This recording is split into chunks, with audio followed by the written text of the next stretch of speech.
বুধবার দিনকে ইন্দ্রা একাদশীর সাথে সাথে আবার বিশ্বকর্মা পুজো পড়েছে, তাই অনেকে বলছে কি করব দিদিভাই একটু বলবে, কেন নৈবেদ্য সাজানোর জন্য তো সেই আতপ চাল দিতে হয়, তাহলে আমরা কি করব, পুজো কি তাহলে করব না, যদি একটু বলেন।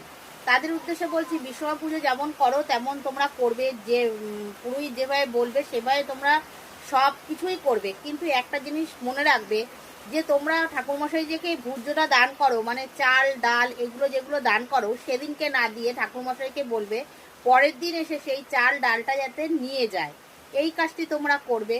আর অবশ্যই একাদশীর দিন বিশ্বকর্মা পুজো পড়েছে, আরও ভালোভাবে বিশ্বকর্মা পুজো করবে। কেন, স্বয়ং ভগবান গীতাতে বলেছে দেবশিল্পী বিশ্বকর্মা স্বয়ং আমি, তাহলে তার পুজো করা মানে ভগবান শ্রীকৃষ্ণেরই পুজো করা। তাই জন্য খুব নিষ্ঠাভাবে ভক্তি ভরে তোমরা বিশ্বকর্মা পুজো করবে। আর ফল প্রসাদ অবশ্যই, অনেকে জিজ্ঞেস করেছে প্রসাদ কি পেতে পারবো, অবশ্যই প্রসাদ পেতে পারবে, কিন্তু তোমরা সেই যে নৈবেদ্য যেটা মাকে চাল কলা দিয়ে সেটা তোমরা পাবে না, তার ছোঁয়া তোমরা পাবে না, এমনি প্রসাদ তোমরা পেতে পারো।